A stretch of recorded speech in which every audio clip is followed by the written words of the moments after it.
Hello students, the next topic in solution chapter is osmotic pressure. So osmotic pressure को समझने से पहले हमें ये पता होना चाहिए कि osmosis क्या होता है. So osmosis is a process in which solvent particle moves from the region of low solute concentration to the region of higher solute concentration through the semi permeable membrane. तो इसमें क्या होता है, सॉल्वेंट पार्टिकल मूव करते हैं from a region of low solute concentration to the region of high solute concentration through a semi permeable membrane.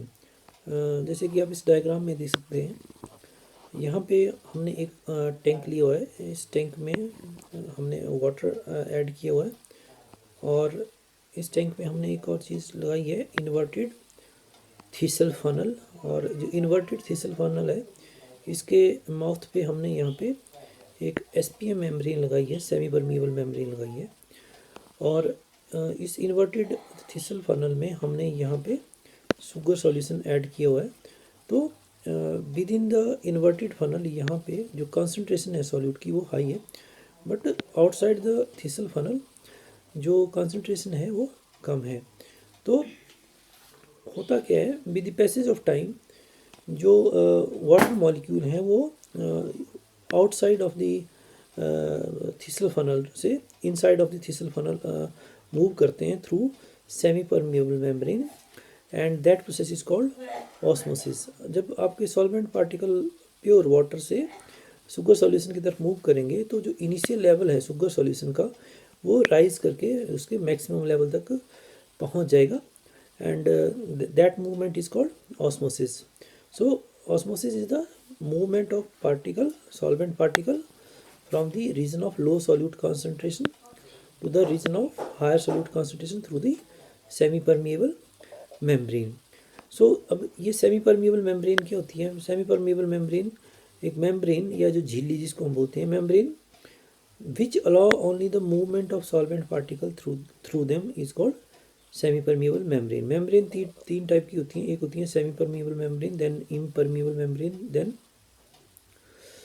Permeable membrane. तो semi permeable membrane जो है वो सिर्फ सॉल्वेंट पार्टिकल को अपने में से पास करने देती हैं. इम्परमिएबल मेम्ब्रेन जो है ना तो सॉल्यूट ना तो सॉल्वेंट पार्टिकल को अपने में से पास करने देती हैं. और जो परमिएबल मेम्ब्रेन होती हैं वो both solute as well as solvent को अपने में से पास करने देती हैं. यदि आप एग्जाम्पल देखेंगे सेमी परमिएबल मेम्ब्रेन की, सो example is copper ferrocyanide membrane, pig's bladder cell membrane and parchment membrane. ये एग्जाम्पल हैं सेमी परमिएबल मेम्ब्रेन के. इन मेम्ब्रेन से सिर्फ सॉल्वेंट पार्टिकल मूव करेंगे, सॉल्यूट पार्टिकल इनमें से मूव नहीं करेंगे. तो दिस इज ऑस्मोसिस. अब जो ऑस्मोसिस है, it is not a osmotic property but osmotic pressure pi is a colligative property. अब ऑस्मोटिक प्रेशर क्या होता है, देखिए जब आप ऑस्मोसिस स्टडी कर रहे थे तो उसमें हमने देखा कि जो सॉल्वेंट पार्टिकल हैं वो वाटर से शुगर सॉल्यूशन की तरफ मूव कर रहे थे और इनिशियल लेवल था that was changing to the maximum level due to osmosis.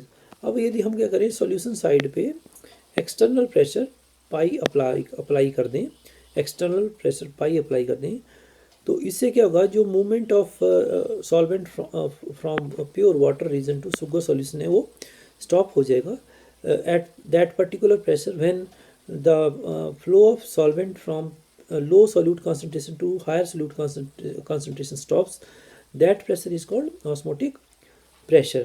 So osmosis process को हम रोक सकते हैं यदि आप एक्सटर्नल प्रेशर पाई अप्लाई करें सोल्यूशन साइड से.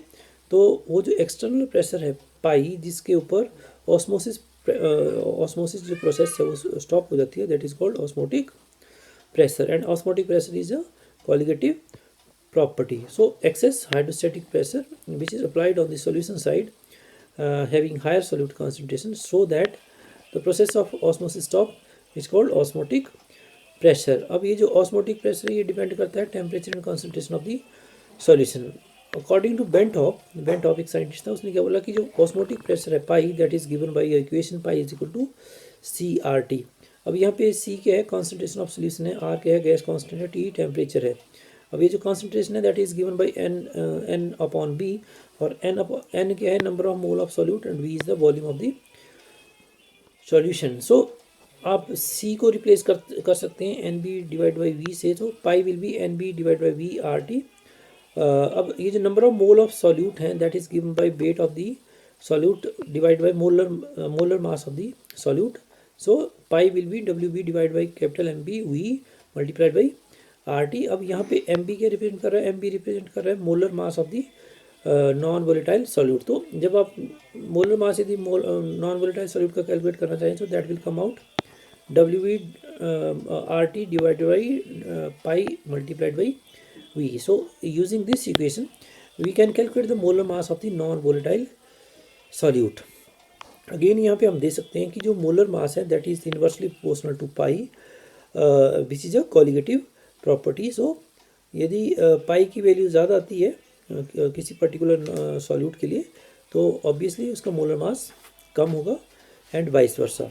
नाउ जो पाई है वो कॉलिगेटिव प्रॉपर्टीज़ को हमने क्यों बोला, देखिए जो बेंट हॉप इक्वेशन है उसमें क्या बोला गया कि pi is equal to C R T. तो इसका मतलब है कि पाई जो है that is directly proportional to at a particular constant temperature and concentration again depend upon number of moles and number of mole depend upon number of the particle of the solute. So we can say that pi is depending upon the number of particle of the solute, hence pi is a colligative property.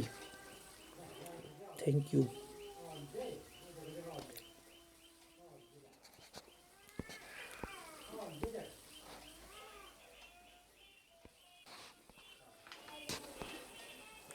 Next is differences between diffusion and osmosis.